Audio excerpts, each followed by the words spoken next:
कुंभ की कल्पना एक नागा साधुओं के बिना नहीं की जा सकती है। नागा साधुओं की वेशभूषा और खान पान आम लोगों से बिल्कुल अलग होती है। पुरुषों की तरह ही महिलाएं नागा साधु भी होती हैं। तो आइए जानते हैं कि इनकी रहस्यमयी दुनिया के बारे में। उत्तर प्रदेश की संगम नगरी प्रयागराज में 13 जनवरी से महाकुंभ की शुरुआत होगी।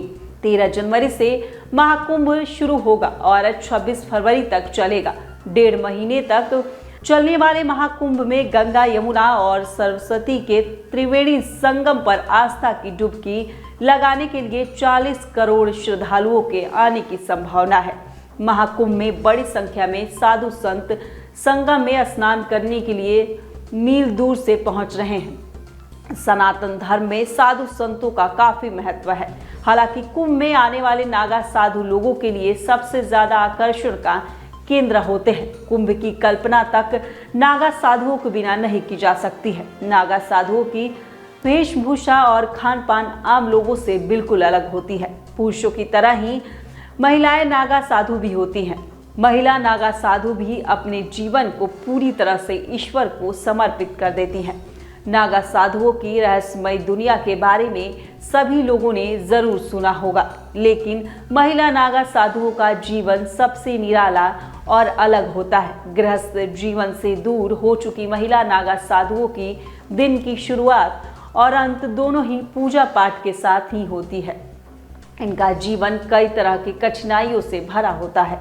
नागा साधुओं को दुनिया से कोई मतलब नहीं होता और इनकी हर बात निराली होती है।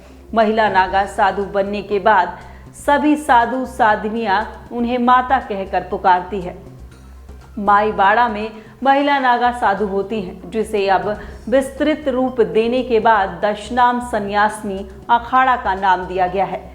साधु संतों में नागा एक पदवी होती है। साधुओं में वैष्णव, शिव और उदासीन संप्रदाय है। इन तीनों संप्रदाय के अखाड़े नागा साधु बनाते हैं। पुरुष नागा साधु नग्न रहते हैं, लेकिन महिला नागा साधु को इसकी इजाजत नहीं होती। पुरुष नागा साधुओं में वस्त्र धारणी और दिगंबर होते हैं। महिलाओं को भी दीक्षा दी जाती है और नागा बनाया जाता है, लेकिन वो सभी वस्त्र धारणी होती हैं। महिला नागा साधुओं को अपने मस्तक पर तिलक लगाना जरूरी होता है, लेकिन वो गेरुए रंग का सिर्फ एक कपड़ा पहन सकती हैं, जो सिला हुआ नहीं होता है। इस वस्त्र को गंती कहा जाता है। महिला नागा साधुओं के बनने की प्रक्रिया के बारे में जानने के बाद आप सोचने पर मजबूर हो जाएंगे। महिला नागा साधुओं की जिंदगी बेहद कठिन होती है। नागा साधु बनने के लिए इनको कड़ी परीक्षा से गुजरना होता है।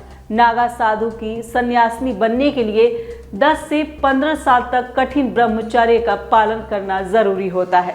नागा साधु बनने के लिए अपने गुरु को यकीन दिलाना होता है कि वो इसके लिए योग्य हैं और अब ईश्वर के प्रति समर्पित हो चुकी हैं। इसके बाद गुरु नागा साधु बनने की स्वीकृति देते हैं। नागा साधु बनने से पहले महिला की बीते जीवन के बारे में जाना जाता है। ये देखा जाता है कि वो ईश्वर के प्रति समर्पित है या नहीं। नागा साधु बनने के बाद कठिन साधना कर सकती हैं या नहीं। नागा साधु बनने से पहले महिला को जीवित रहते अपना पिंडदान करना होता है और मुंडन कराना होता है। इसके बाद महिला को नदी में स्नान कराया जाता है। महिला नागा साधु पूरा दिन भगवान का जाप करती